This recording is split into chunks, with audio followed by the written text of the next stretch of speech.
today we have Lauren Lyon. She is a career educational and mental health counselor. I met her at UCI. She's a career counselor for graduate students there. I know that in her other parts of her life, she's also a faculty at Pepperdine University for the grad students there for education and psychology. So she teaches there for career development and theories and technique.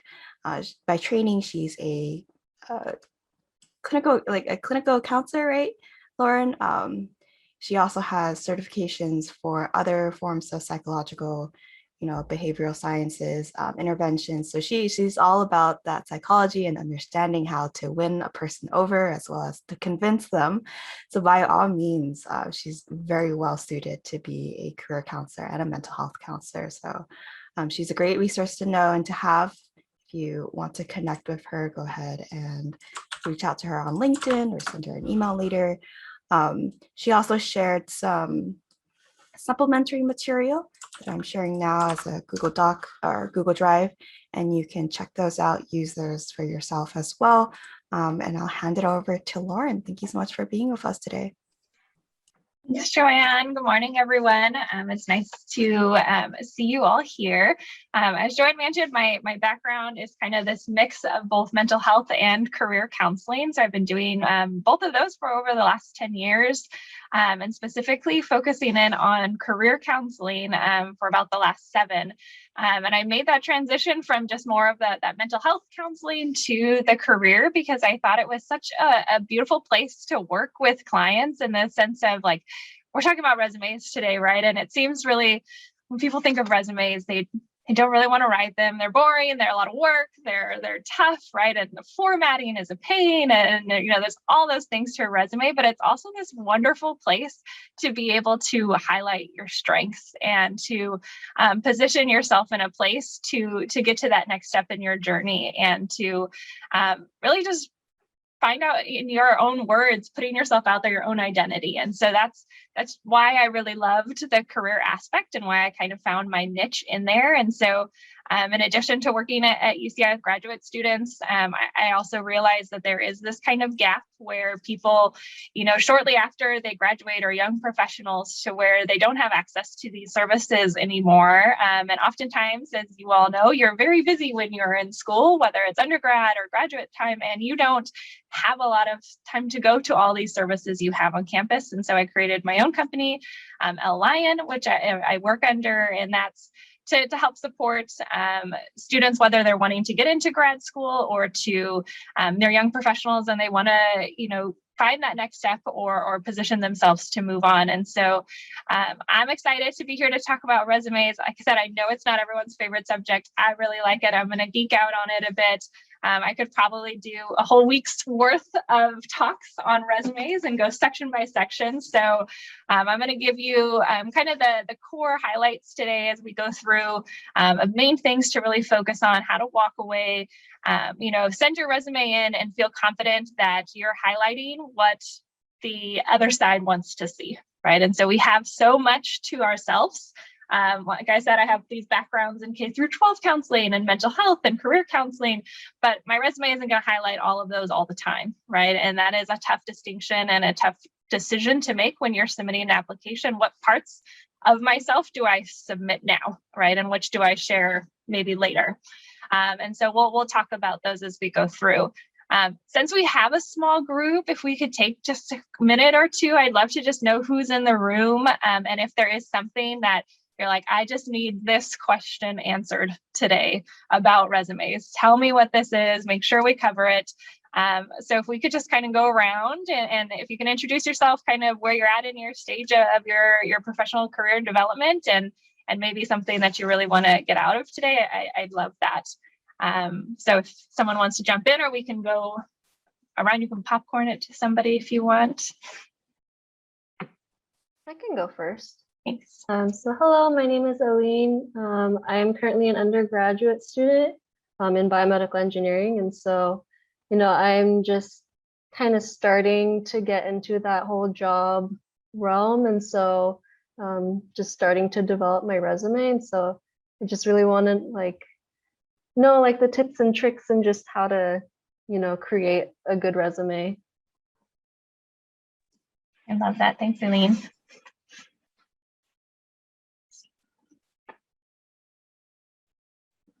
Right. Pick someone. Yeah. Just do it. Go ahead, Justin. Did you? Yeah, I can go next. So my name is Justin. I'm a second-year Master's of Business and Science student over at Keck Graduate Institute. Going to be graduating in May. So really starting to be able to have a pretty solid resume, but really struggling a little bit with some cover letter stuff. And just about how to be able to stand out and how to get that first interview, especially when you're looking at positions that require 2 to 4 years of experience, and you might not necessarily have that direct experience. Great question. We will touch on cover letters and that experience thing you just mentioned too. We'll touch on that. I'm going to call on the next person in my screen, which is Kevin.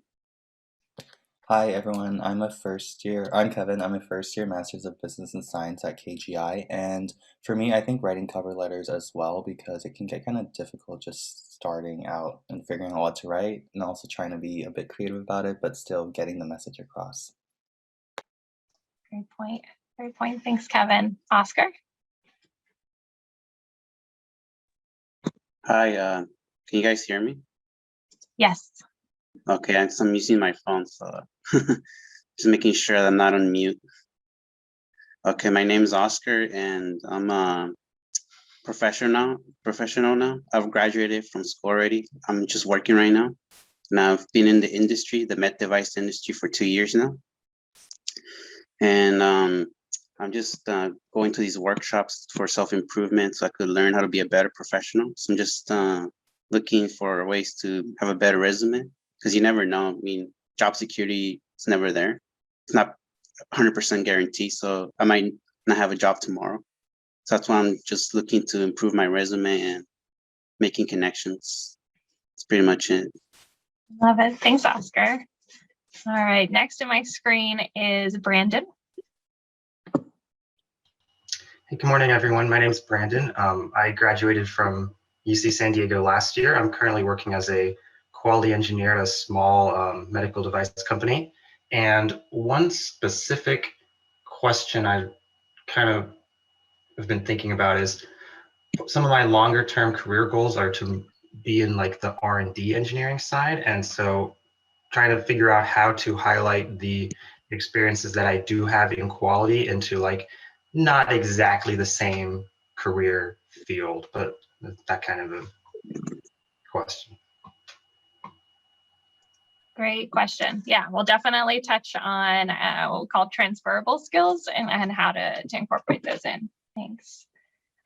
Is it Rogine? Yeah, and my name is Rogine, so I said it perfectly. I am a graduating senior of chemical engineering and materials engineering at Cal Poly Pomona, and I'll be going into my PhD program in the summer, but I just want to make sure that biggest thing I struggle with is cover letters, knowing what to put in and how I can stand out. Awesome. Congratulations, by the way. Exciting. All right. Aaron's iPhone. Next. I don't know if it's actually Aaron or if you're on Aaron's iPhone. Hi, this is Aaron. Can you hear me? Yes, we can. Okay, perfect. Yeah, so my name is Aaron, and I'm sorry I'm in the car right now, so that's why I don't have my video on. But I am a professional. I've been in the medical device regulatory affairs for about 3 years now, and what I'm looking to potentially ask or answer is about if you do get promoted within the same company, how do you differentiate the responsibilities, even though you might have similar roles, even though you're in a new role at the same company? A great question. Yeah, and I don't specifically have that on my slides, but I wrote it down on my notes. So when we get to that point, I'm gonna try to remember. If I don't, please call me out on it, Aaron, and I will talk about it. I think is the last one, Ihsan. I think she's on the phone with her advisor right now. She just DM'd me. Yeah, so Great. we can go ahead and Thanks. move on. Okay, awesome. I'm excited. I wrote down some notes of things that I want to make sure that I touch on for you all. We'll definitely hit on cover letters. That's our last thing that we're going to do, but I'll spend some time there since I know that's a point that a lot of you are wanting to definitely touch on. So let's go ahead and get started. I am going to screen share. I do have a PowerPoint. I know Joanne and I were talking about, I know we're always looking at PowerPoints, but it's there. We'll talk through, I'll stop screen sharing and we'll talk through some of these things at times as well. Please at any time, I mean, I have slides and what we're going through, but we don't have to follow them specifically and we don't have to go through it and you know, in order or, you know, timed through. So if you want me to stop and touch on something longer, or if I'm, you know, a question comes up, please come off mute, interrupt me, put stuff into the chat. I have it up in the corner and we'll talk in the moment. Okay, so I want this to be as tailored for you and the questions you have as possible. I'll go ahead and I'll share my screen. All right, if I can have a thumbs up, make sure everything is good. Awesome, thank you. Okay, so just to kind of go through what we're going to talk about today, we're going to talk about resume basics. I know that maybe one of your earlier talks did a kind of a high level talk on resumes and you've heard some things, and I'm sure you're all very familiar with it. So we'll just touch on some of the main things to know about before we get into the formatting piece of a resume, and I'll talk about why that's really important. Once we get a good format down, how can we then enhance it and make sure that we're getting out of that pile, out of that stack of applicants and be seen by an actual hiring manager, by HR. And then we're going to talk about cover letters before we end. All right, so resume basics. What is a resume? Why do we have them? If you can just kind of shout out or put into the chat, what are some things that you use resumes for? Why do we use resumes?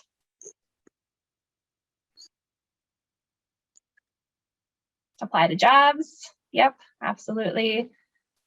Showcase experiences. Yeah, absolutely. Anything else? Why else do we have resumes? What are they there for? Facts and information for the candidate. Absolutely. Concisely share your skill sets. Yes, exactly. All of those things, right? They're a great place for us to highlight our experiences, our skills. We're going to apply for jobs, internships, promotions, whatever it might be, grad school. We're going to have a resume or CV, right? And we'll talk a little bit about what those are as well.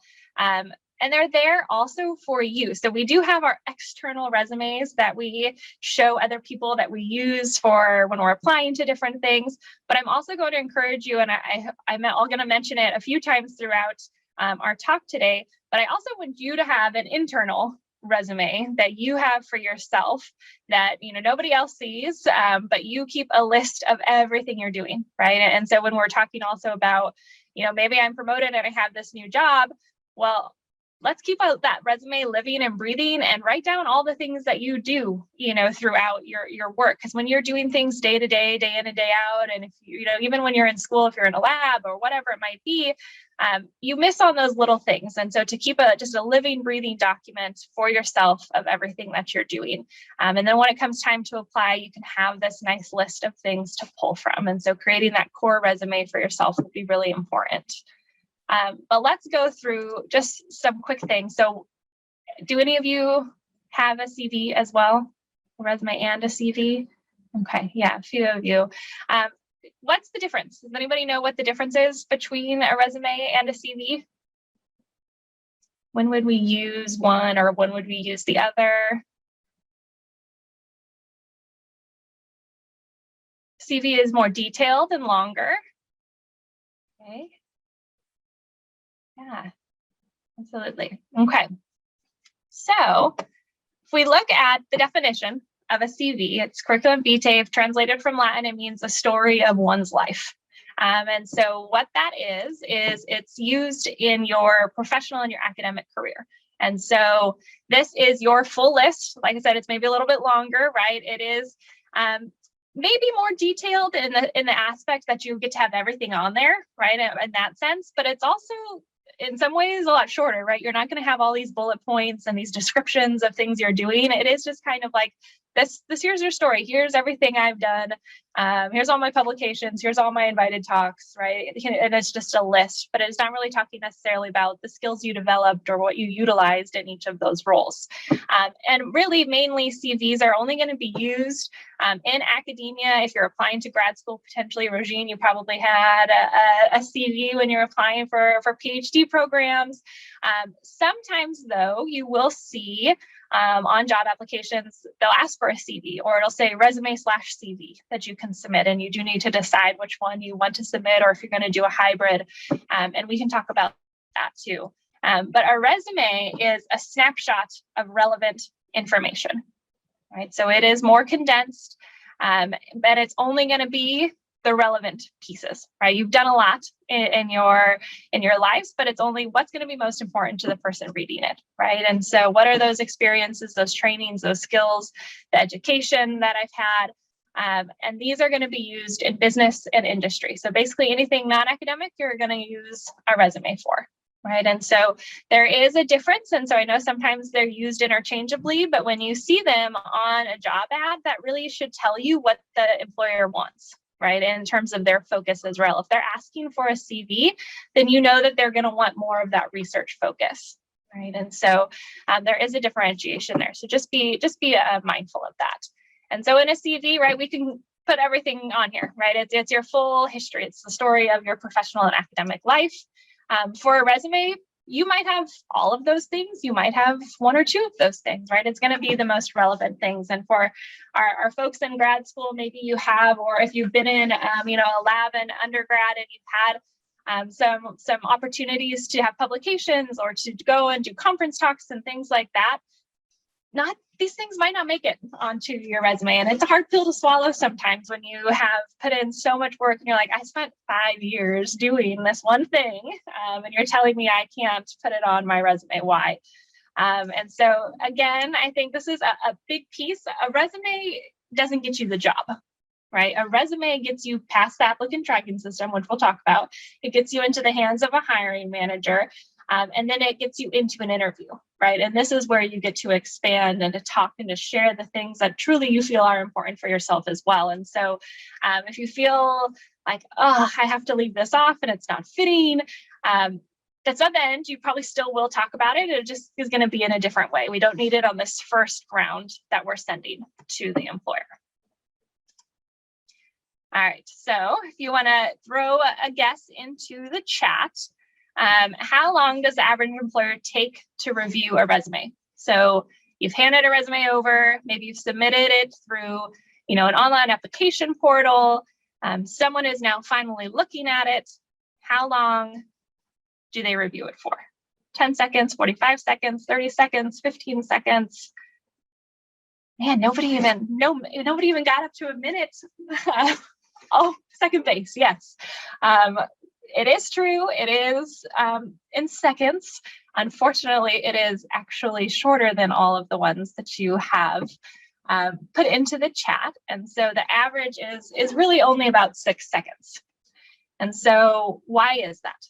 Why are they only looking at it for 6 seconds? And yes, it's very sad. You spend a lot of time working on this resume, right? And they spend 6 seconds looking at it. So why? Let's stop there, because this is going to be important, and kind of how we think through the rest of the session is keeping this in mind, right? That we have 6 seconds to make that impression.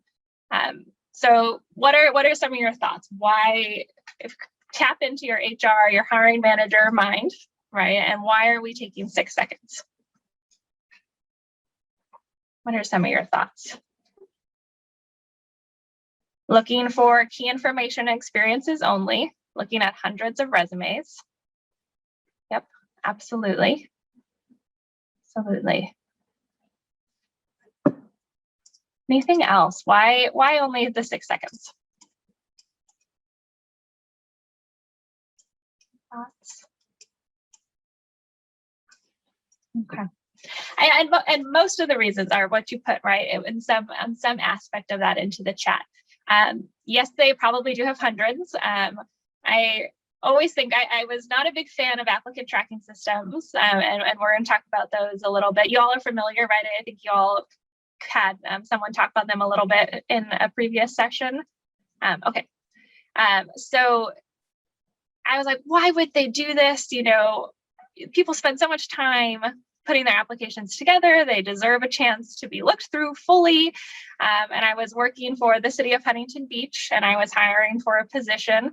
And then within 3 days, I had over 2,000 applications. And I thought to myself, wow, I'm real glad, I'm real happy that I have this applicant tracking system that can filter out to at least a reasonable amount of resumes and cover letters and all this application material that they're submitting with it to look through, right? There would be absolutely no way that I could have looked through those thousands of applications. That was only 3 days, right? And you have to keep it open for a minimum of 10 business days when you work in government. So in the end, I think I had upwards of 4,000 plus applications. And so, yes, they're not great. They are there for a reason. But that 6 seconds that we're talking about, you know, you finally get someone seeing your resume. This is only first glance, right? They're going to go back. They're going to read through it in more depth. But basically, this first round, they're saying, okay, this applicant tracking system that just reviewed these documents for me, can I filter out from even more, right? Do these applications that made it through make sense? Do they understand the position? You know, do they make the basic requirements that I'm looking for? And so if I have a job posting, I know what I'm looking for. I know the qualifications, the skills, the experiences. I'm looking for keywords. I also look through resumes all the time, right? And I'm looking through 10, 20, 50 resumes, and I know what I'm looking for, right? In a basic format sense on a resume. And so that's why the 6 seconds is there. And I can take in a lot of information in 6 seconds when I know what I'm looking for. It's actually, no, I mean, not long, but it is long enough, right? To be able to take in that. Sorry, did you see a question in the chat? So how do you get past the applicant tracking system? I heard some people use 1-point white text and paste the job description there. Yes, they will use white. They will put it in the header. They'll post it in the back, to the side, all of those things. That's absolutely what people do and did. Most applicant tracking systems are going to be too advanced for that now. And so applicant tracking systems have been around for over a decade. Some of the older ones that haven't been updated, you might get past with doing that, pasting the job description, so you get 100% match in there when you're doing it, but majority of them won't. And actually, one of the on the next slide that I'm going to show is about font size, and my recommendations on font size for a resume is to not go below size 11, because most applicant tracking systems now won't read anything that's below a 10. And so to be safe, I just say don't go below 11. It's also if someone's reading your document. When I get a list of applicants, I know it's not good for the environment, but I like to print them. I had to write on them, to circle things and to use them. But I will go through them and print them out. And if it's anything below size 11, it's hard to read, right? And so applicant tracking systems in that sense are getting much better at picking that up. So those little tricks, Justin, that you're talking about there probably won't work, especially if we're applying to some of these larger medtech companies around. They're going to have nicer, newer applicant tracking systems. But the best way to get past is to use keywords. You have to analyze the job ad, and you have to use the keywords and tailor every single resume. And so I would much, much rather you apply to 5, maybe 10 jobs and spend a lot of time on those applications than apply to 100 jobs. You will have much more success and hear back if you apply to 5 and spend the time there than if you apply to 100 and submit the same general resume to each position. And so just to keep that in mind, but that's the best way to do it. So hopefully that answered your question. We're going to go through it a little bit more and talk about applicant tracking systems. But that's one of the main things. So let me go ahead and share my screen again. So we talked about the 6 seconds. It's important. It's going to be the foundation of what we talk through next here. Let's go through some just resume 101. So formatting and setup. And we start with formatting because, like we talked about with that 6 seconds, I'm looking at resumes. I want to look at a resume and know where to look for what I'm looking for. And so I know a lot of people are, well, resumes are boring. It's like the same format. It's just, top to bottom, black and white, education, experience, all of those things. There's a reason that there's a boring format and that we suggest to stay with it, because if all of a sudden I'm presented with this really beautiful, aesthetically pleasing resume and you have columns and design and it looks great, I'm going to spend my first 5 seconds trying to figure out where the information is that I need to look for, right? And so sticking with the standard basic resume is going to do you better in the long run. We did recently, I think it was Elon Musk submitted his resume, and it was this aesthetically pleasing with the columns and the different graphics for skill levels and things like that. And all of a sudden we saw this big surplus of resumes being submitted that were formatted like that. And so we asked our employers, we went out and said, hey, what do you want? What do you want to see? And they said, always submit the basic plain text resume if you're applying online. If you're out networking or, handing somebody a resume and you're talking with them, feel free to submit an aesthetically pleasing one. But when you're submitting online, going through an applicant tracking system, it's going to read top to bottom, left to right. And it's not going to pick up on graphics. So make sure that you're submitting the plain text resume. That's kind of we're all familiar with, right? So just to make sure, that you're getting seen quickly, that information is getting picked up within those 6 seconds, and it's making it through the software well. All right, so length. I know that I had some sample resumes sent to me ahead of time. I think majority of them were within the 1 page. How long should resumes be? What are we looking at in terms of resume length? Can we go on to a 2nd page, a 3rd page? One. Okay. Yes and no. Okay, so 1-page resume is definitely acceptable. When you are in graduate school, when you've been out in the professional world, right? So Oscar, I saw him, right? No, Aaron, you're also working in the professional world, right?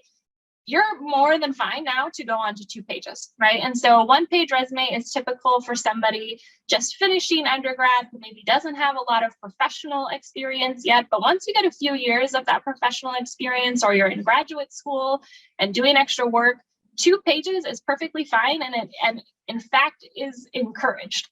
And so we definitely have had employers who say, hey, I have this PhD student, they only submitted 1 page. Like, where's the other page? What else have they done? Yes, we want it to be a snapshot, but we need to show them the depth of your work as well, right? And so 2 pages would be fine at that point. So you can build up towards that. Font size and margins. I know we talked about font size a little bit. Don't go below size 11 is my suggestion. So anywhere between 11 to maybe 14 for your name or things like that would be good. Margins, you can go down to 0.5 all the way around. And so it gives you a little bit of space to work in there.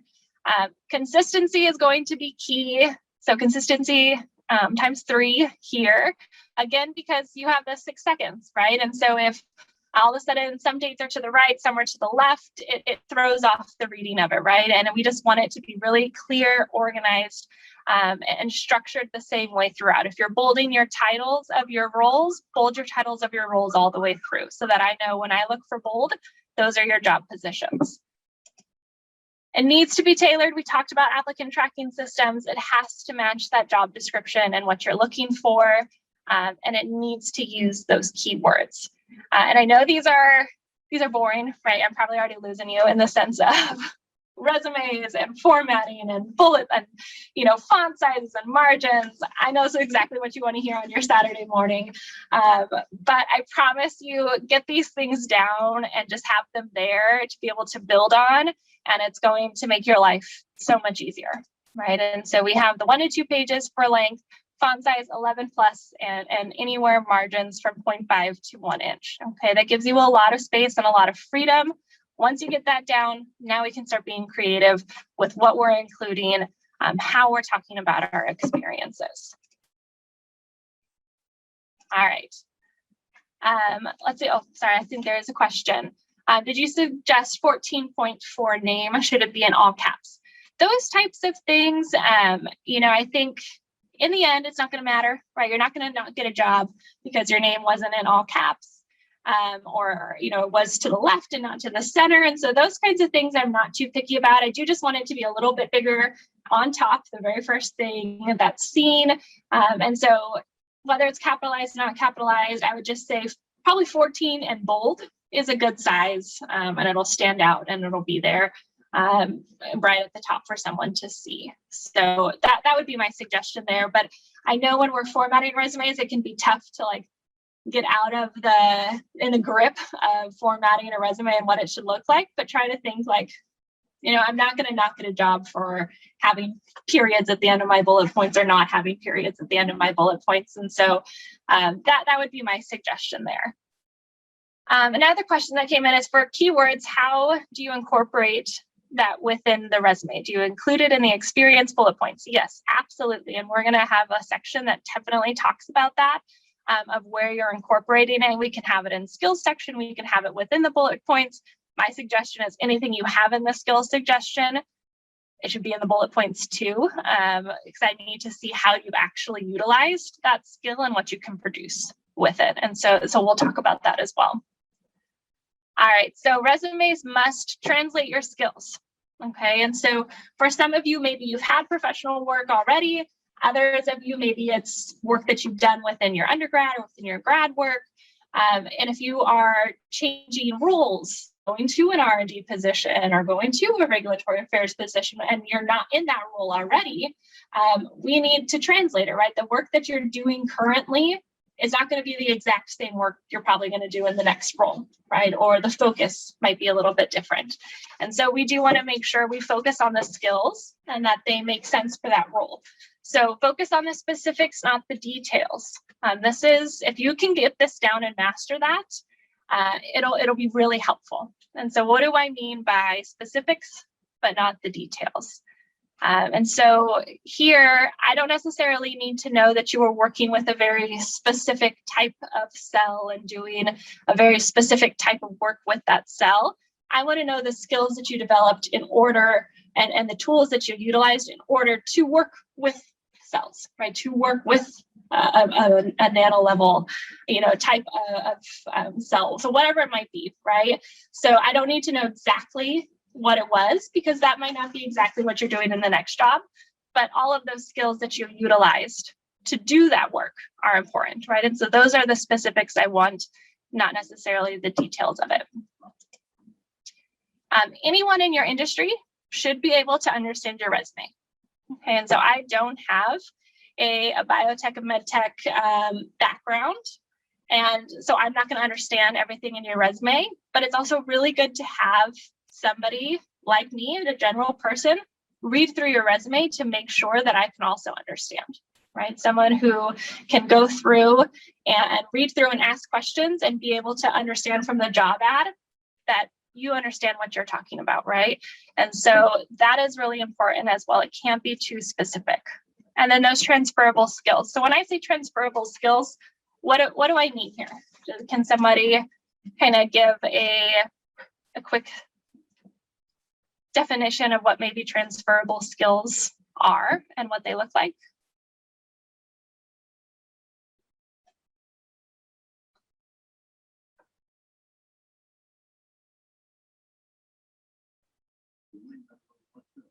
Yeah, skills that are not directly related, but can help with professional growth.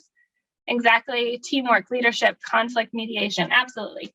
All of those skills that no matter what role you're doing, they can transfer to any type of work, right? And so absolutely, skills that transfer everywhere, right? And those are specific to, they could be technical skills, interpersonal skills like Kevin put in there. Those are gonna be the bread and butter of your resume, okay? And then next part, they have to connect to the job. So you have to, when you're creating your tailored, customized resume for a job ad, right? This isn't your core resume that you're having internally for yourself. This resume is one that you're going to submit you have to have a job ad and analyze that before you can write it, right? It can't just be everything that you can think of and the different experiences that you've had. If you choose to put something on a resume, it needs to have a purpose. So you have to, I would ask you, why is this important for the employer to know about you, right? And if you say, oh, because I want them to know that I've had this, interdisciplinary work, then you need to make sure that that's explicitly said there, right? You can't just say, oh, I was in this lab and we worked on this project. You need to say specifically that this was an interdisciplinary teamwork project, right? And so if it's going to be on there, you need to know why. And on top of that, it needs to explicitly state that why for them, okay? And then be ATS conscious, right? And so make sure that you're utilizing the keywords, that you've analyzed it for interpersonal skills, technical skills, that it reads top, bottom, left to right, that there are no text boxes, that there are no icons or anything on there.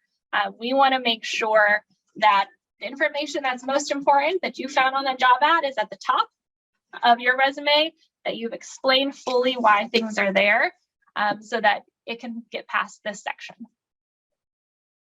Okay. All right, I'm gonna take a break. I know it's Saturday morning and I know it's resumes.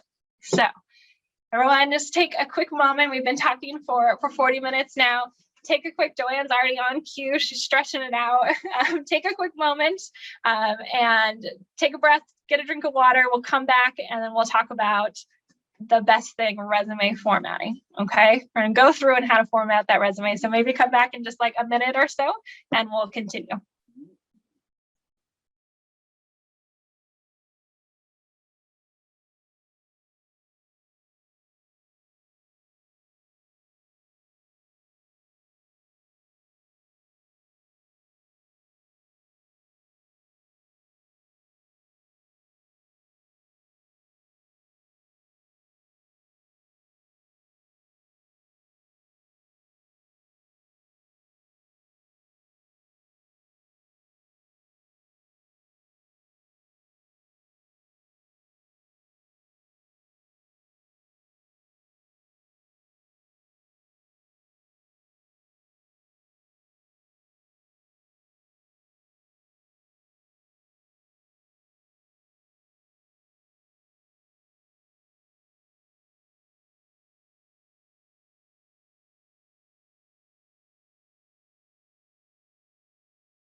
And we'll give it about another 30 seconds or so and have people come back, and then we'll jump back in.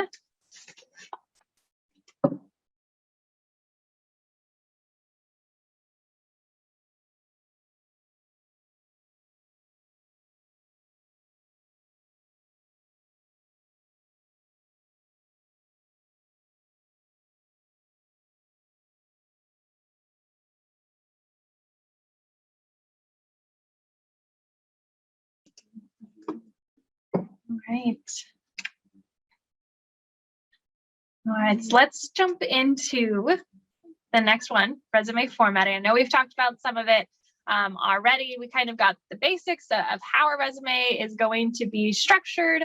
That's standard kind of resume look, right? Around 11, 12 size font, top, bottom, left to right, really important. And now we're going to start adding in, right? We're going to start adding in information, our education, our experiences, our skills. How do we set that up, right? And so probably one of the top complaints that I get with resumes is the formatting, and what a pain it is to format resumes, right? And so get a good structure going early on, find it, love it, work with it, and go from there, okay? And so it's really important to just start yourself off with success from the beginning with a good format, okay? So in general, this is our resume format, right? And I looked through your resumes I think we're pretty much there. You have this information, right? We're going to start at the very top with our contact. And so I don't think I saw anybody who added, unnecessary information. A lot of what I got was redacted. So I couldn't 100% tell. But in general, the information we want to include here is just your name, right? It's going to be large. And then on just probably one line underneath it, right? We don't need to take up too much space with this information. On one line underneath your name, have your email address, a phone number, a LinkedIn URL, and potentially it's getting more and more unneeded is a city and state. Okay, and it can be whatever city and state you're going to school in. It can be where you want to where you're living. If you are moving back home to somewhere else, then you want to put where you are from originally and you're moving back there. It could be that city and state, but we don't need your full address. We don't need the house number, the street, anything like that. And more, we don't even need the city and state because of just how global everything is, and people move and it's just accepted. And so that's the bare minimum, right? You can include here, if you have a website that you want to link to or anything else outside of LinkedIn, but that contact information, that's it. Okay. Next is education with an asterisk, right? And so in general, if you're just graduating, if you're in grad school, the positions you're applying to, you're utilizing the fact that you just went to school for that to get that role, right? That's your next step. So your education is technically your experience at this point, and you went to school to get a job, right? To get to that next step. And so we do want to highlight that, and that would go usually next. If you've had a couple years experience and you've already been in the work, your education can definitely go down, right? You can move education to the very last, right? And so I've been doing this for over 10 years. My education is the very last thing on my resume because my other experiences are more important at this point. Okay. And then so generally, right, we jump into experience, but we might have skills next, right? We might have languages next if those are important. And so from here, it really can be anything that we deem is most important from our analysis of that job ad, right? If we're seeing a ton of technical skills, then probably right after education, it'll be technical skills.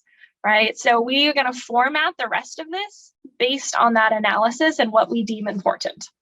Okay, this blank spot here is what I would typically like to include as a summary of qualifications. Okay, and so this is incredibly important for applicant tracking systems. In my opinion, if you have the room, put them in there. What that essentially is, it's not necessarily an objective, it's not a professional statement. What this is 3 to 4 bullet points taken from the qualification section of the job ad and why you match those, right? And so if they're asking for someone who has experience working with X, Y, and Z, and you have that, your bullet point will say 2+ years experience working with X, Y, and Z, right? Or, teamwork. You can talk about the teamwork you've done and your leadership through organizations, if that's a core part. If they're asking for certain technical skills and knowledge, advanced knowledge and experience with these technical skills, we're putting it towards the top. You're telling not only the applicant tracking system, but the human reader as well, that you've read the qualifications, you know why you're applying to this job, and this is why you match. Right. And so instantly when I have that 6-second review of, okay, these were the 100 that my applicant tracking system sent me, I don't have to read any further than the top quarter of your page to know that you understand the qualifications of the job and you meet them. Okay. And so this is why this is a good strategy to incorporate if you have the space on your resume, and I'd highly recommend it. And so this has to be highly tailored to every job, right? And so you wouldn't necessarily have a summary of qualifications on your kind of internal core resume that you're developing, but definitely on the ones that you're submitting for positions. Questions on that? So I know kind of moving from objectives and professional statements and summary qualifications is kind of newer. Anyone have a question on that piece? I didn't see it on anybody's resume, and I know you weren't submitting for anything specific, so that's fine, but I wanted to make sure I highlighted that and brought that up. Okay. All right, so this is one of our sample resumes, right, that we have from our cohort group. And so this is essentially what we're talking about, right? So we have our name, one line underneath We have our information, our email address, phone number, city and state. If you want, it's leaning towards not needing this anymore, but definitely this is all the information that we need here. And we start with education. I would assume the roles we're applying for at this point would be technically skilled related, right? And we're highlighting those skills right away. And then I'm going to assume that this position wants life science experience, right? And so we're highlighting our life science experiences first, right? And so within here, there's a lot of different ways to format resumes. You know, to put dates over here, right? I would always recommend, right? We have some dates that are kind of numerically. My suggestion is to either do numerical or to write them out. Just make sure you stay consistent with that. But this is an example of how to format and start that structure of a resume. I would assume this person is banking on their degree, getting them their job, like I said, technical skill and life science related. And so that would be my assumption from looking at this resume. Whether or not, and this goes to kind of what we talked about earlier, your headers are in the middle or they're to the left, whether or not you are bolding your degree or the school, right? Those are things that you have to decide in the end. What's going to be most important, especially the bolding? Do I want to bold that I'm getting this degree in biotechnology management, or that I'm going to UCI and in both business and biological schools at the same time, right? Maybe that's important, but stick consistent with how you're going to do it. Keep your headers in the middle if that's how you're doing it, or put them to the left. Those things don't, in the end, not going to get you the job or not the job, but just stay consistent, choose one that you want to go with and stick with it, okay? So let's talk about the technical skills section. As I know that was on majority of our resumes, and you all had I think I got 7 resumes and 7 different ways to do a technical skills section, right?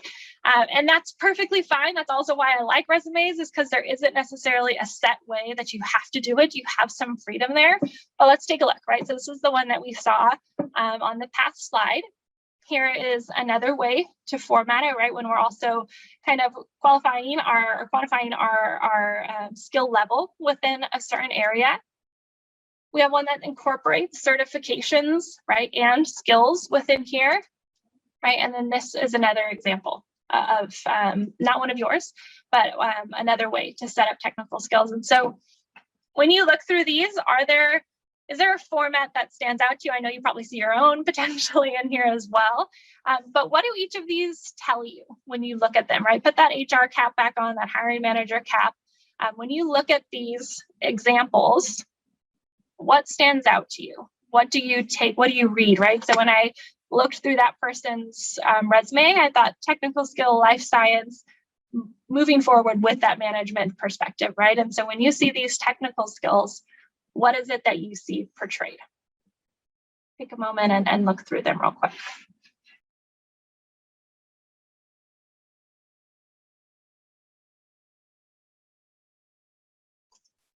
Any thoughts?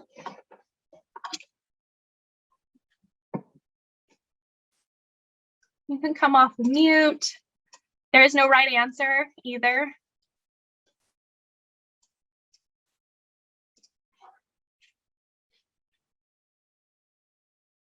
Joanne did mention that I was a licensed therapist, right? And so silence is just like, to me, you're really processing this information. We're doing well. I'm going to sit in this silence for y'all.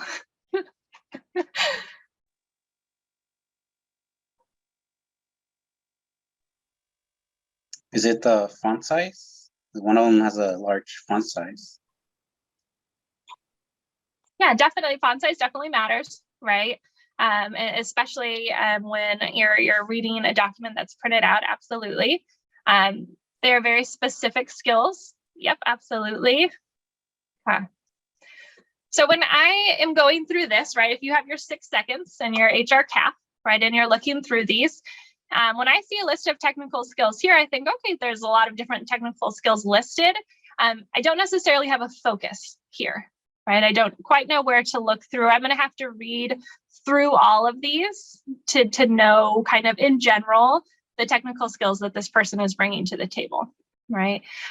These will all be picked up by the applicant tracking system and we'll be fine there. But for the human reader, it does take a little bit longer to read through, right? And so in general, y'all can see my cursor, right? Okay.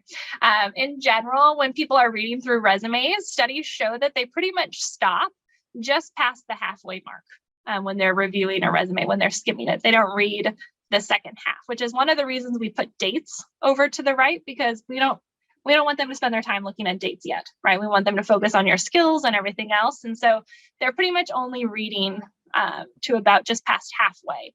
And so we might not finish, right? I might get to research laboratory experience and stop, right? And so just one thing to keep in mind there.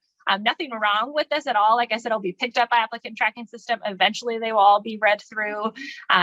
So that's perfectly fine. With this, intermediate in LabVIEW, MATLAB, and SolidWorks, this is probably a really common way to do skills. And again, is just fine. Like these are all great ways to set up.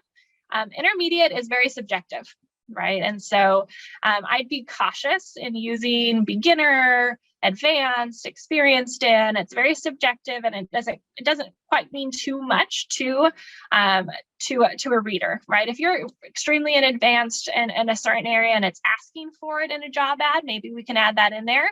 But not necessarily as needed. I'd prefer to see this information in your bullet points to show me your skill level within that and what you produce with MATLAB and with SolidWorks. For this one, this is great to incorporate if you want to combine things, certifications you've had, training, skills, all of that is good. First time I read through this, I wasn't 100% certain if these were the skills that you were learning through here or if they were separate. Okay, and so just be mindful of formatting. You have things to the left and then also things that are centered. And so I wasn't quite sure where that one fell, right? And so great thing to incorporate and to combine things into a resume, especially for short on space. Adding certificates, fantastic. And if these are the skills you want to incorporate too, I might just move them over to the left, okay, to stay consistent. This is another way to set up skills that I think is more conducive to both applicant tracking system and to human readers.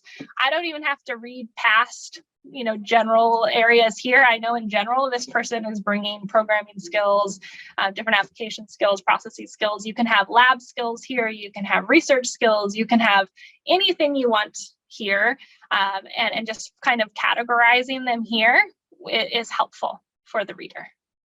Okay. All right. So what counts as experience then, right? So we have our education, our setup, we have our skills. What counts then in our experience section? This is the bulk of our resume, right? Internships, past jobs, volunteer work, student orgs, clubs you're involved in, class projects, literally anything.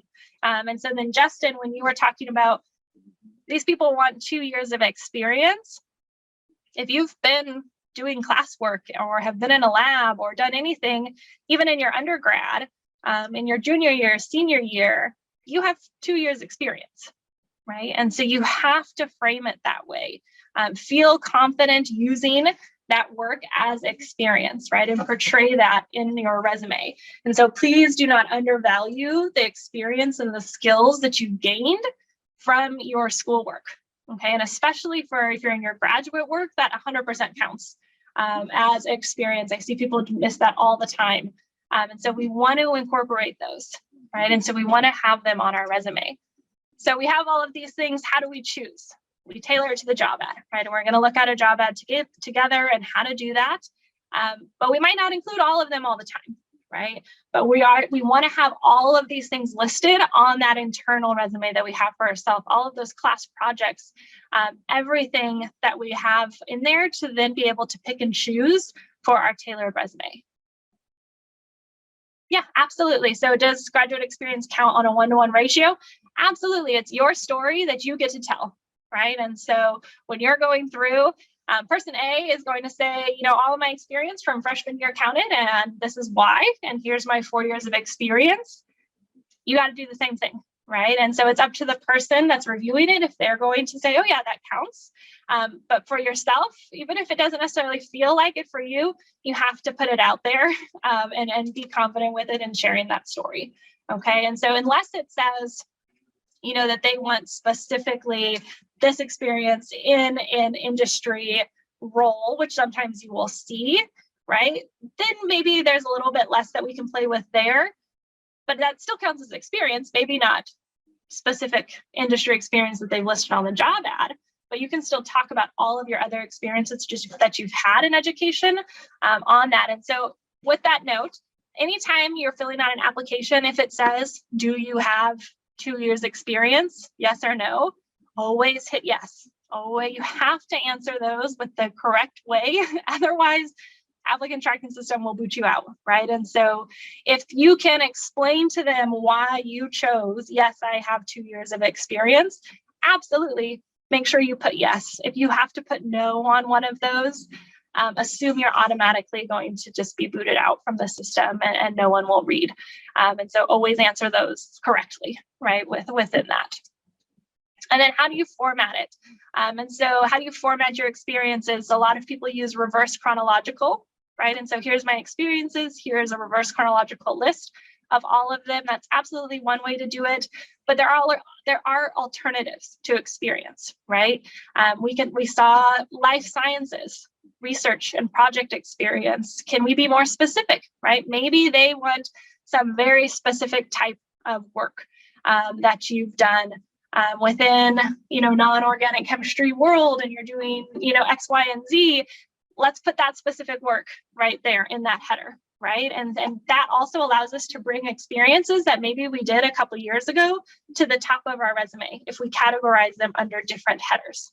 Okay, and so we can absolutely use that. We can have leadership experience in there, community service and leadership, whatever it might be, but you be creative with your headers. It will also help the reader. I don't have to read any of your experiences if your headers tell me that you have life science experience and leadership experience and X, Y, and Z experience. I don't even need to read your titles and your organizations because I know that you bring those to the table. So I know we already talked about this, so I'll go through this quickly, right? These are competencies that people want within industry, and you're already doing all of this stuff as a student.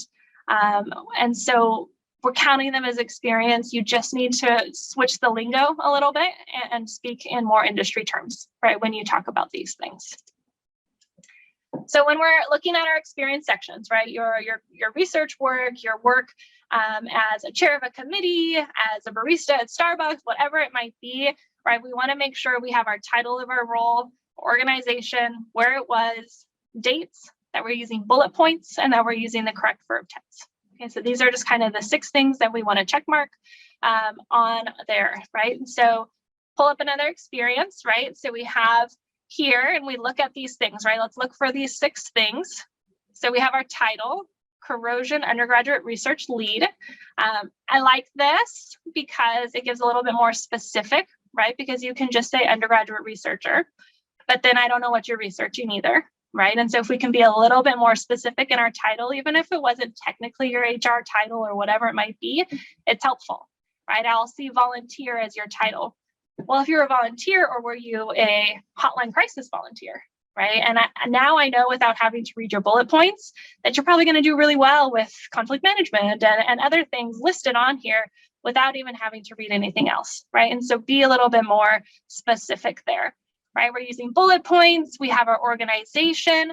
Location, probably don't need it because it's part of the organization, right? And so we're fine here. Our dates are here. Our verb tense is present because this is current, right? And so this is a good example of how to kind of set up our experiences. It's not the only way, right? We don't necessarily need to have commas. We can use 2 lines. We can do the lines, right? But don't let those little formatting things get in the way of you putting your resume together. Just be consistent with whatever way you choose. If it's industry, and if your PI is not world-renowned, if they're not going to absolutely know who this person is, if it's not adding to the credibility of your experiences, you don't need to include your PI information on industry and resumes, okay? All right, so we have our format. We're looking through, deciding what we're including on our resume, and really the deep part of our resume, the part that really counts, is going to be in what we're writing within those experiences, right? So when we look at our bullet points, what do we include? What do we put into those bullet points that are going to be read through and analyzed, right? So oftentimes we start with, well, what was my job duty? What was the main role that I had within this position? What were the accomplishments that I had, right? And this is sometimes difficult, right? It's not necessarily, did you have some scientific discovery, did you publish a paper, but were your accomplishments your ability to lead a team, right? Were your accomplishments your ability to communicate the results that you had with your team? So think in lots of different aspects when we're thinking of accomplishments, okay? Your skills that you utilized and developed within that role are super important. So we don't want to leave those out. And again, those transferable skills. And we want to use action verbs when we're talking about those skills, and we want to quantify them if possible. And we'll go through some examples. So we're quantifying, we're adding how many people were there, by what percentage did you decrease something or increase productivity, whatever it might be, how much money did you save? Our format for our bullet points is action.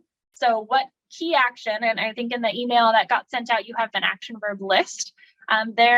That's my lifesaver. I have it open anytime I do a bullet point. What was that action verb, that skill that you were utilizing? And then what was the result of that? What was the purpose of you taking that action? And what was the accomplishment of that, right? So you did this skill, you took this action, and what did that result in? Oftentimes we leave it at, this was the action I took, but you need to tell the reader what you can produce from that. So to do that, always ask yourself an answer, if you can, right? The who, what, where, when, why, and how. Right? So who was I doing this with? What specifically were we doing? Why was I doing this? How did I get that done? Okay, and that will really help deepen your bullet point. Have to use action verbs and keywords. It's probably going to pop up on every slide. Make sure that that is key and getting through into your bullet points. This is where they're looking for that content.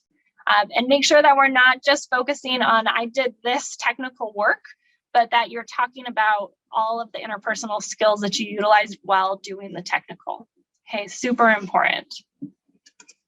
So let's look through an example, okay? And so we have here undergraduate researcher, right? We have some bullet points that talk about the main roles, the job duties that this person was utilizing, potentially some technical skills in there, right? So when we're looking at quantifying, we're looking at action verbs, what the result is, the who, what, where, when, why. Incorporating keywords, we don't quite know, right? We don't have a job ad yet. But let's look through these, okay? And so let's take a moment and think through this bullet point. Created an affordable EEG BCI system that can be utilized in classroom settings, right? Awesome. There's probably so much that went into this bullet point, right? Like I can't even picture what it is that went on though to create this, right? And all of the technical skills, the communication that went on, were there collaborations? And so this is a fantastic starter bullet point to where we have kind of that core job duty that we had. And now we want to go in and ask the who, what, where, when, why, how. Okay, and really add into this bullet point. Okay, so in general, by the time that we get to creating a core resume, I could probably have 10 bullet points based off of this one starter bullet point, right? That talk about all the different things you did to create this system, right? Lots of different aspects within here. And so I put together a few. This could be translated if we want to work on your manufacturing skills and those types of things. This could be traded out with design, fabricated, whatever it might be. The EEG BCI system that decreased cost by over 50% by, and then add in those technical skills, right? Or we can focus on the fact that you can do budget savings, increase production, improve accessibility. We can talk about collaboration with an interdisciplinary team. Right. And so we can take this bullet point tons of different ways, depending on what our analysis of that job ad is asking for. Okay. Built an affordable homemade EEG cap. Okay. So we can take that. There's a ton again that goes into this. Great starter bullet point. Spearheaded initiative and led a cross-functional team of 4 to build a cost-efficient EEG cap utilizing blank skills. right? And so I have no idea if you actually did these things, but this is where you could go with these bullet points. Right now, we're talking about your leadership, your initiation, the fact that you can work in a cross-functional team. We're adding in those details, right, into this work. All right. So awarded the SERP research grant over the summer. If the position really is interested in awards and doing well academically, this is great, but we can also add more to it, right? What did you investigate? What skills did you develop during this research grant that you were awarded, right? And we can also have our award section in our education or our own award section within the resume if that's also an important piece. So for the sake of time, we're kind of going to walk through these a little bit quicker, but organized professional development workshops. I see things like this all the time, right? Again, there's so much more that you can do. And even though this isn't technical, this bullet point would be fantastic on a resume, but we want to talk about your collaboration skills. We want to talk about your negotiation skills.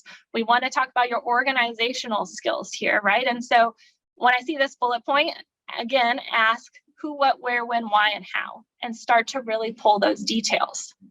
Mentored undergraduate or underclassmen, right?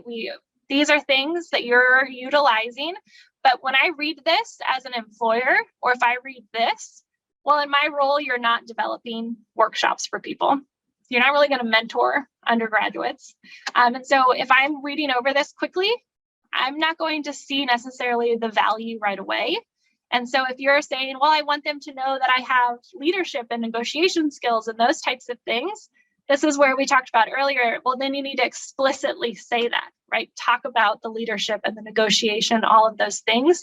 We can't just assume that they'll be able to infer from these bullet points, right? And so similarly, went to 6th grade classrooms to talk about women in STEM, right? Awesome, awesome bullet point. But you're not going to do that in my role. So tell me the things that are actually going to stand out to me when I'm glancing through. Okay. So I want to quickly, just for about the next 9 minutes or so, go into breakout rooms, and we'll check in. Maybe we don't need as much time, but pull out your resume, pick one bullet point that you have, work with each other to create a bullet point that does answer some of these things. Make sure you incorporate at least one interpersonal skill and a technical skill in there so that we have this bullet point that is really representative of the type of work that you could do, right? And is more transferable within industry. So Joanne, if you want to just kind of launch the breakout rooms, and then I'll check in about 5 minutes just for time, and we'll come back and talk through it a little bit. All right, and I'll jump in if you have questions.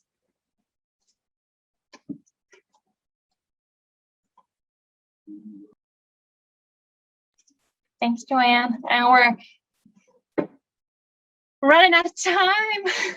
I said I could do a whole week, right? It's really great so far. Thank you. You're hitting on a lot of great topics, and I think you do an excellent job of like pulling the so what aspect to it. I know, yeah. Regine, get kicked out. I don't know. I think she was disconnecting and reconnecting. Okay. So we'll see with her. All right. Yeah, and I'm fine. Actually, I noticed just recently that you didn't hit record again. Oh, I did. Oh, you did? Oh, it didn't pop back up on my screen. Oh, okay. Good to know. Usually it has the recording thing in the corner and it's not there. If you look at participants, is there like the recording thing on mine? Yeah. Yeah. Okay, good. Yep, good. Cool. You scared me. I'm like, no, not like this, Lauren. There's so much gold nuggets of wisdom here.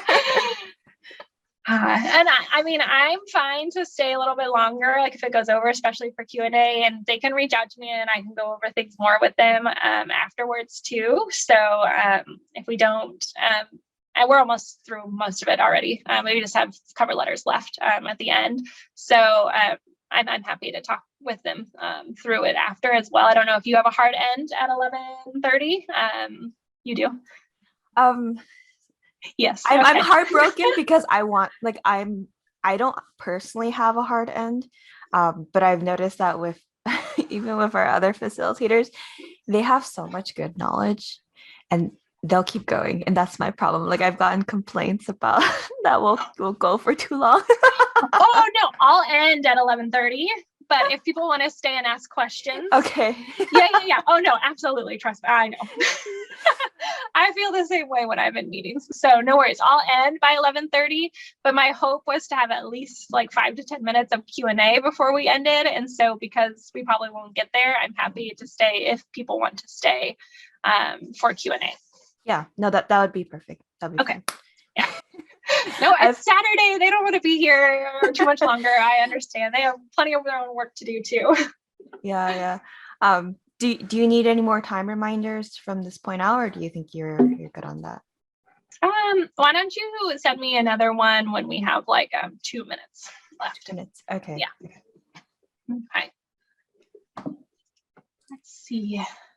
Do you want to just send me to one of the breakout rooms just so I can see where they're at and how we're doing, and then I'll pop back out? Are you able to join yourself, like if you click the breakout rooms option? No? Okay. I'll send No, you then. unfortunately not. Yeah. All right, I'll send you.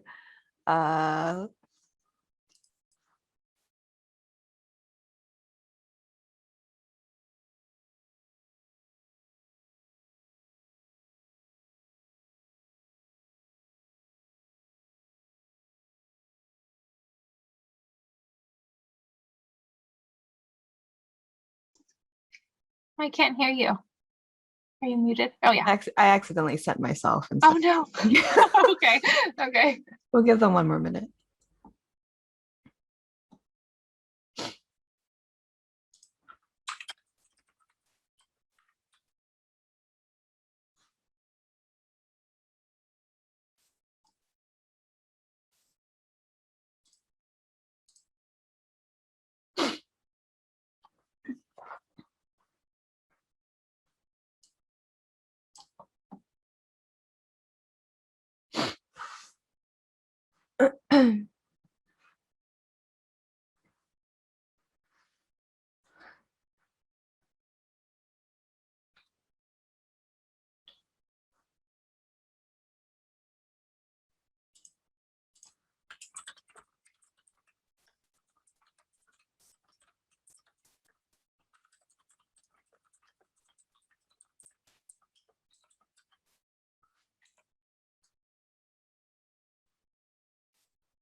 Looks like they were doing good.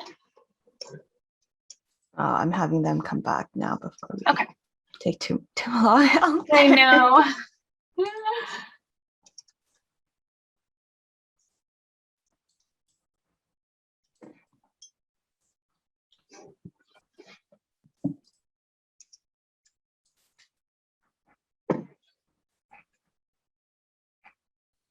Hello, I just wanted to double check that you can hear me in this room. Yes. Okay, perfect. Yeah, I just wanted to say before everyone else joins in, I just wanted to apologize. We had one of those Saturday, I'm not, just a brief introduction. I recently graduated, but I'm still in touch with my lab and my PI. We have like a phone relationship that every now and then if things go wrong, like I'm the first person he's gonna still call because I'm like the most recent graduate. So I'm sorry that I couldn't have a proper introduction. I was trying my best to do multitasking. Oh, well, we're glad you're here now. Thank you. Yeah, thank you for this. Congratulations on your graduation too. Oh, thank you so much. Okay, welcome back. I know that wasn't nearly enough time. Bullet points are where, That's the difficult part, right? The formatting is a struggle and a pain or whatever, but that's once it's done, it's there. It's the bullet points and getting that content really rich and really representative of your skills and your experiences is really where the core is at. And I know I was in a group just a moment ago, and if you can figure out how to add those results, that purpose, and quantify it, your resume will stand out, because it is difficult. Some people don't do it. And when you find a resume that has that, it is amazing to read, and you stand out so much when you see that in there. And so go through, have somebody else ask you that who, what, where, when, why questions, right? And so when I ask those to people, they'll say, oh, it was our team. Yeah, but who, right? Like, who on that team, and what were they doing? And have someone push you down to those little details that are really important to incorporate. Let's go ahead and move on just for time. So within here, when we're looking at our resume and we're wanting to enhance those bullet points, we're wanting to tailor them to a job ad, we need to, of course, do our research, right? When we're looking at a job ad, we want to know the placement of the skills that they're looking for. How many times are they being said? We want to know about the company. What is it that they look for, right? What is their company culture? What is their mission, their vision that they're looking? Where can we kind of show that we have experience in those areas? And looking at yourselves, right, to be able to find that match within them. And so when we look at a job ad, right, and so let me pull up a job ad. Y'all can see the job ad? Yes. Okay, great. So when I pull this up, right, we have a position at Edwards, a quality analyst, right? We see this paragraph. Most people skip over the paragraph. Please don't skip over the paragraph. It is really important to give a sense of what type of frame we should read through the rest, right? And we see all these bullet points of job functions, requirements, preferred requirements, right? How do we go through this, right? We go through and we highlight, we bold, we underline, whatever works best for you, right? And so this paragraph up here, you will see the same job, quality analyst at Edwards, at Medtronic, at J&J, wherever you're looking. This position, you'll see it, maybe the qualifications are exactly the same, the general job function is the same, but instead of partner and team and partner again and all of those things, you'll see independent work, takes initiative, those types of language. And even though the skills are the same, the education requirements are the same, the way that you phrase your bullet points and the skills you're going to be talking about will be different, right? Based off of the kind of general lens that we're reading through based off of the company, right? And so we're looking at both technical skills, we're looking at interpersonal skills, right? And we're going to go through and read. And so you'd go through and highlight the main things that you have that you want to highlight, the things that maybe you can kind of transfer. Maybe I don't have this direct experience, but I can definitely talk about it. Support comes up a ton of times, partnership, team, right? And so we're going to incorporate a lot of that language into the technical skills that we are going to highlight. But this is what you would do, right? You would find a job ad, download it, save it, always save the job ads that you find. They will disappear once the posting is gone, and you need this to reference back to when you're preparing for an interview. But from here, how many times was this said? How many times was implementing strategic projects, working on cross-functional teams? Categorize them so that you know how to categorize and set up your resume, right? The most important things are going up top. There are some technical skills in here, but a lot of it is much more interpersonal, right? And so your technical skills section might go a little bit lower on this one, right? Because we're going to talk about your leadership and your other things a lot more in this role, maybe compared to some others, right? And so this is absolutely what I would want you to do before going in and starting to customize your resume. And so my suggestion to you would be to, again, create that core resume, have that undergraduate research experience that we were looking at, right, where you had those home-made EEG, BCI caps and all of that in there. Create 20 bullet points, right, that talk about these different types of skills. And then once you have that analysis done of the job ad, pull the most relevant ones. Spend the time up front to do the really hard work, what you were just doing in breakout rooms. Spend a day, write out those bullet points, do just kind of an overview of, hey, I know I'm looking for R&D roles, pull 5 R&D positions currently. What are the top skills that they're looking for? Top technical skills, top interpersonal skills, and start there for creating those bullet point banks that you're going to pull from later. All right, so in general, we want to make sure the content is highly relevant to the job ad, that it's organized. This is their first glance at you, right? If it's organized, it's your first impression, right? The visual appeal is there. It's accurate and current. If you're still in school or you just enrolled in a school, if you're starting a PhD program, I'd probably put my PhD program already on there. And that length is where you need it to be, 1 to 2 pages, that it's ready to go. Okay, do a final run through with it. I know we had questions on cover letters. I'm real sorry that we're towards the end and it's all cover letter section. I'm going to go through and I'm going to give you my all in the next 6 minutes for this. So our cover letters in general, to me, when someone told me this, it was the best advice. And now I think about it all the time. It should be your greatest hits, right? And so when we think of, at least in my generation, we had CDs where you got the greatest hits of this person, right? It was their best songs that they had released. And this needs to be your cover letter, right? And so what are those top skills, experiences, accomplishments? That needs to go onto this cover letter. Highly, highly tailored. Please do not ever submit. I'd rather you not submit a cover letter if it's optional. If you're going to submit a general one, make sure you tailor that cover letter to them. It's so easy to tell if it's just, here's the standard cover letter. Generally 1 page. If it is going more academic research roles or senior type of management roles, we could go on to 2 pages, but in general, for all of you right now, 1 page is pretty much where you're going to be at. And it needs to demonstrate your qualifications for the job. So go to that qualification section again, your writing skill and your uniqueness. So not just, a lot of these positions will say you have to have a degree in this and minimum experience in this technical skill. A lot of people have that, right? And so why then are your experiences and the fact that you have those unique experiences going to be beneficial for them, right? And so the biggest mistakes we have in a cover letter is, 1, that it's just a paragraph version of your resume, right? I don't want to know that you spend 2 years as an undergrad researcher in X, Y, and Z's lab doing, these 3 things. I can read that in your resume much quicker than I can read it in a paragraph version on your cover letter. So I want to know why those 2 years as an undergraduate researcher in that lab are beneficial to me. So because of my experience here, this is now what I can do for you, right, in this role. So it needs to be that shifted language there.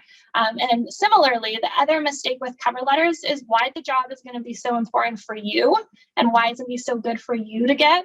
It needs to be why it's going to be so beneficial for the employer to hire you, right? And so just a little bit of a language shift there.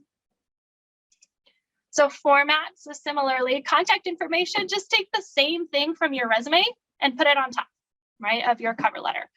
Perfectly fine. Then we're going to put the company name. You could put regarding, so if it's that quality analyst position here, right, the date, and then salutation. So dear hiring committee, dear hiring manager, whatever it might be. If you know the person's name, great, put it there. Your intro paragraph, a main middle paragraph, or maybe 2, a closing paragraph, and signature. And so it doesn't even need to be a full page, right? Because you're going to have a lot of this information up top. You don't have to go all the way to the bottom. Fill at least 3/4 of it, right? And this is why oftentimes cover letters are hard too, because it's incredibly concise, right? And so that first paragraph needs to grab their interest and attention. So don't just necessarily say, I'm graduating and this is why I'm interested in this role. I want to have a good overarching statement, right? That you have X amount of years working in X type of work, of, whether it's an overall topic within a technical skill, whatever you find most important, and that your combination of these specific skills are going to make you a benefit, right, to their team. Name drop here, right? If someone referred you or if you've met with somebody there and they've okayed it, I spoke to Joanne at DeviceAlliance, who spoke highly of your organization and, the work that you do X, Y, and Z. And I, want to be a part of this team. And so that's where you would name drop. If you're graduating, you're about to finish, add your completion date so that they know when you're available. And it needs to be for that specific organization. So not just that you want to work in medtech, but why medtech at Medtronic. And that needs to be really clear. Middle paragraphs is where you talk about it. So because of my 2 years as an undergraduate researcher, this is why those skills are helpful for you, right? Maybe you had a lot of responsibility in your lab, right, that you didn't necessarily have an actual job for, it wasn't something there. You can talk about your leadership skills here. You can talk about all the training that you did, right? And you can explain a little bit more in depth in these middle paragraphs. It needs to coordinate to their mission and their vision and what you're doing. Your long-term goals should hopefully maybe align, at least for now. When you get this position, those long-term goals kind of align with their vision, right? And that job description has to be your guide for these middle paragraphs. And again, just making the connection with them and why that general cover letter is no good here, because it's not making that specific connection to them. Reinforce those qualifications and skills, ask for an interview, and just thank them for their time and consideration. Okay, and so within this, I know that that's still kind of very structured and it doesn't give a lot of specifics, but cover letters are hard because they have to be highly specific to the job that you're applying to, right? And so you don't, again, it doesn't have to, cover letter doesn't get you the job, it gets you the interview, right? And so we just need to give the greatest hits. Again, what are those core things that they need to know about you now that you can expand upon there? If it's optional to submit a cover letter, I still highly, highly recommend it. I've been in hiring positions before to where we're trying to decide both have a similar degree, similar skills. One person submitted a cover letter that tells me why those skills and why, you know, they're interested in working specifically here, and another person didn't submit one. I'm going to go with the person with the cover letter because I know more about them and why they fit. And so please submit one if there is an option to submit one. All right, in the end, read the ad and be specific to it. Do your homework and follow instructions. Don't submit anything extra. One of the #1 things employers say that people get out for is because they didn't submit something or they didn't follow the directions in the job posting, that they can eliminate usually about half of the applicants because they didn't follow the directions on the job ad. So follow the directions there and you're already ahead of 50% of the people. Seems simple, really powerful. Proofread and ask for feedback. I don't know how many cover letters or things that I've gotten to where they'll say they're applying to so-and-so organization, and that's not my organization.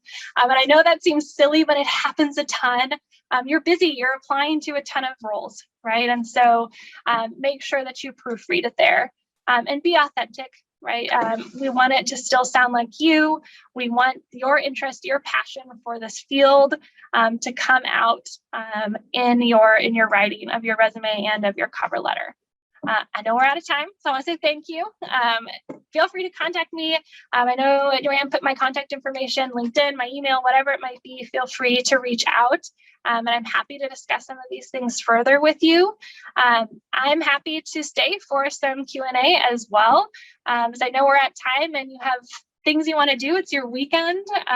So I want to say thank you for allowing me and coming to talk for 90 minutes about this super exciting topic of resumes. I told you I was going to geek about it, and I told you I can go for a week long. And you can probably see that now. So thank you. It was a pleasure to meet all of you. Like I said, feel free to reach out and let me know what questions I can answer for you. And if you have to leave, thank you so much and enjoy your weekend. Thank you, Lauren. So we're going to stay behind for a few minutes for just an open Q&A. If you guys have any questions, I think I did send something. Is it okay to add cover letters as a second page of a resume of the company? And it doesn't have to replace the cover letter on the application. So second page, so cover letter as a second page of resume. I see. I wouldn't. So that's where I wouldn't want to submit anything extra. So if they don't want a cover letter, don't submit a cover letter. What I would do is I would definitely use that summary of qualifications that we talked about in the setting up of the format of the resume, because that's essentially what you would be putting in your cover letter anyways, right? Of, hey, these are the core qualifications that I need and why it's going to be important for you. So if you don't have a cover letter, normally I would say, 3 bullet points is good. If there isn't a cover letter, maybe we can go to 4 or 5 bullet points in that summary of qualifications, 5 at the very max. And I wouldn't want those bullet points to be like 3 lines each either. So I mean, keep it short, right? Concise, but definitely if there's no cover letter, make sure you add that piece. Good question. Thank you. Can I actually ask another question if nobody else has any question? Sorry, Brandon, I just saw that you unmuted. Oh, Go ahead with your question yeah, and then I'll answer. I have a question if it's all right. In terms of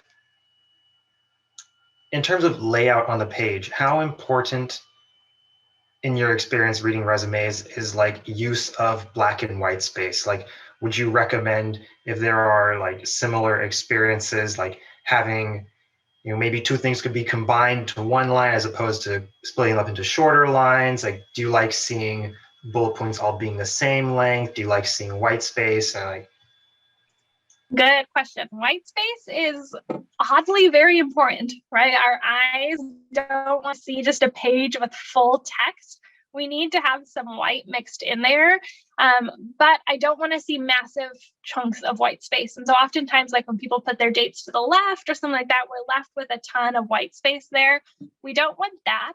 But in terms of like bullet point length and things like that, a bullet point can be upwards to 3 lines long. That would be the max. I would say if your second line has like 1 or 2 words on it, go ahead and try to put it up to the top one. That's quite a long line of white space there. But if you have similar things that you're doing and you want to try to incorporate them, you could create like a 3-line long bullet point and have a really long bullet point if you want. But remember, they're not reading all the way through at first. And so if there are some really good gems that you're wanting to highlight within there, don't put like another really great skill halfway through